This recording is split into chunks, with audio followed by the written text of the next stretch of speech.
When I walk on stage, I feel desperate. I've always felt desperate and that committed.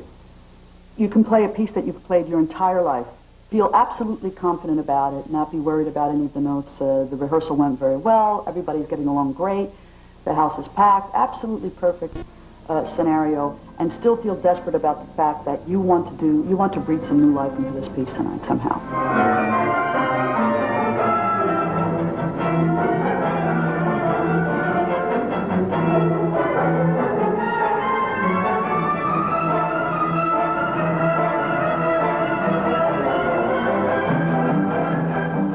Well, I started playing when I was 5, and the reason for it was because everybody in my family played something. Some people would come over and have a huge Italian meal, and then we'd go into the other room, and everybody would play something.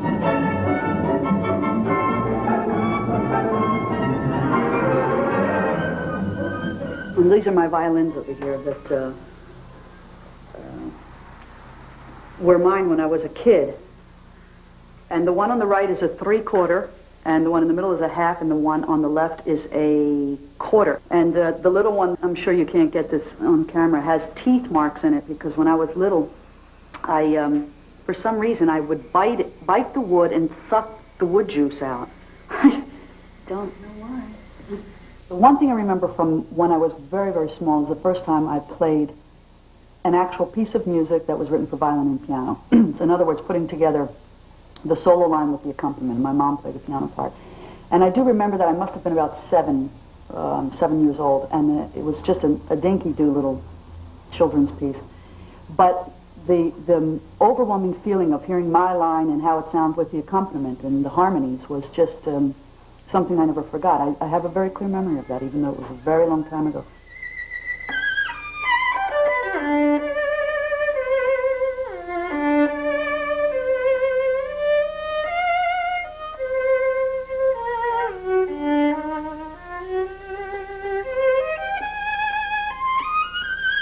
I think that there are certain pieces that mean a great deal to me.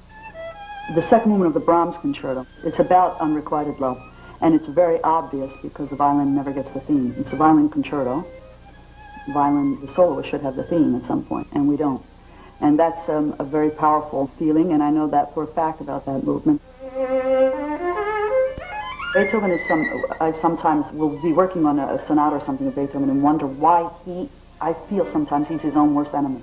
He will chop up that theme by putting in markings that to me make no musical sense, and yet I don't have Beethoven's brain. So I think to myself, you just don't understand it yet.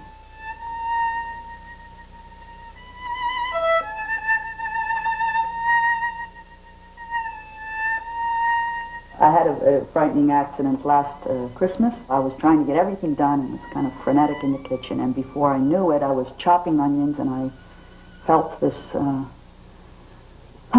then I saw I had cut the tip of my pinky off. And up until that time, in my life, it was the most shocking and frightening moment that I have ever experienced. And for the first time in my life, I lost control. I'm very lucky I wasn't alone in the house. So it got taken care of. Found a wonderful doctor, reattached everything. Very hard for a violinist to look down at your finger and see the number of stitches and kind of a Frankenstein sort of thing. I have to stop for a second. The healing process was going to take a lot longer than I was willing to give it. So I sort of made up this makeshift bandage of 4 different layers of glue and this and that and a bandage at the end to protect the finger. And I began to learn the repertoire that I was supposed to play for the rest of the season with 3 fingers. So I refingered everything, which is very difficult because you are so used to playing something a certain way for so many years, and it's, you let your fingers do the walking. A passage can go by, you can play 50 notes within 3 or 4 seconds.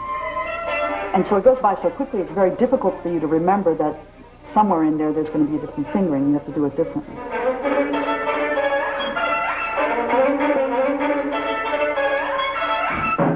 So every time that you would use this finger for a stretch, and I couldn't use it, I would have to use this. And so compensating with this finger was endangering this muscle an awful lot, and it was always swollen and in danger of snapping from the ligament or something. They explained everything to me that it would actually pull off from the tendon or something like that.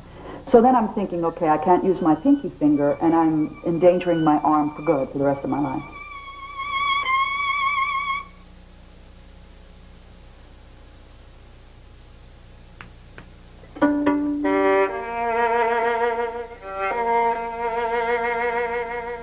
I woke up very early one morning and decided that if I was going to play that summer and for the next season, I would have to play with 4 fingers, or I would probably never play the fiddle again.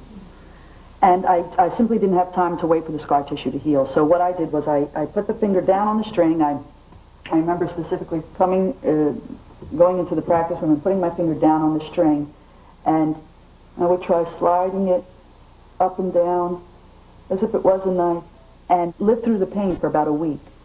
And what happened miraculously was that I developed a callus over the scar tissue finally. That's what I wanted to do, so I would have sort of nature's bandage on the finger.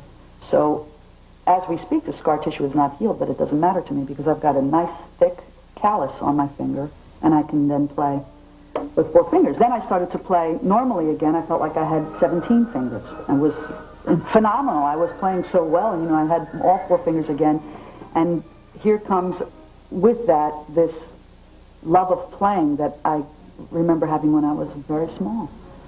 I remember waking up in the mornings and wanting to go to my fiddle, not even necessarily to practice, but to just play my fiddle and enjoy it again.